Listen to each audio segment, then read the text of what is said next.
রামনবমীতে সূর্যের রশ্মি দিয়ে তিলক রামলালার কপালে, বিরল মুহূর্ত। আজ রামনবমী, গোটা দেশের সাথে অযোধ্যায় উৎসবের আমেজ। হিন্দুদের কাছে রামনবমী অত্যন্ত পবিত্র বলে মনে করা হয়। প্রতিবারের মতো এবারেও মহা ধুমধামের সঙ্গে এই উৎসব পালন করা হবে। সেই সঙ্গে প্রার্থনা ভোজের আয়োজন করা হয়েছে। এই পুজোর সবচেয়ে গুরুত্বপূর্ণ হল সূর্য তিলক। প্রতি বছরই সূর্যের রশ্মি দিয়ে রামলালা মূর্তির প্রতীকী অভিষেক করা হয়ে থাকে। এবারেও তার অন্যথা হবে না।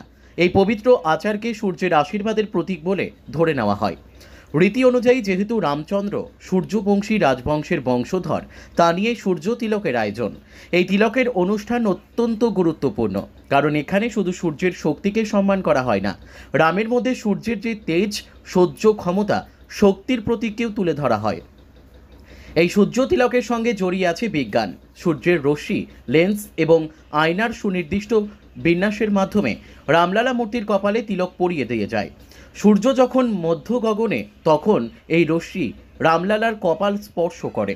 বিজ্ঞানের অপটোমেকানিক্যাল সিস্টেমকে কাজে লাগিয়ে এই আয়োজন সম্পূর্ণ করা হয়। ঐতিহ্য ও প্রযুক্তি মিলেমিশে এই রূপ দিয়ে থাকে। সেন্ট্রাল বিল্ডিং রিসার্চ ইনস্টিটিউট এবং ইন্ডিয়ান ইনস্টিটিউট অফ অ্যাস্ট্রোফিজিক্সের বিশেষজ্ঞরা এই সিস্টেমের রূপকার।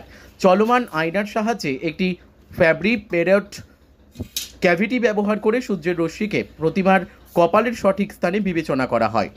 এই রশ্মির মূর্তি কপালে 75 মিলিমিটারের একটি বৃত্তাকার চিহ্ন তৈরি করে। আজ দুপুর 12টায় এই পবিত্র তিলকের অনুষ্ঠান সম্পন্ন হয়। পুরো প্রক্রিয়াটি প্রায় 5 মিনিট ধরে চলে। ব্যুরো রিপোর্ট, আমাদের টিভি।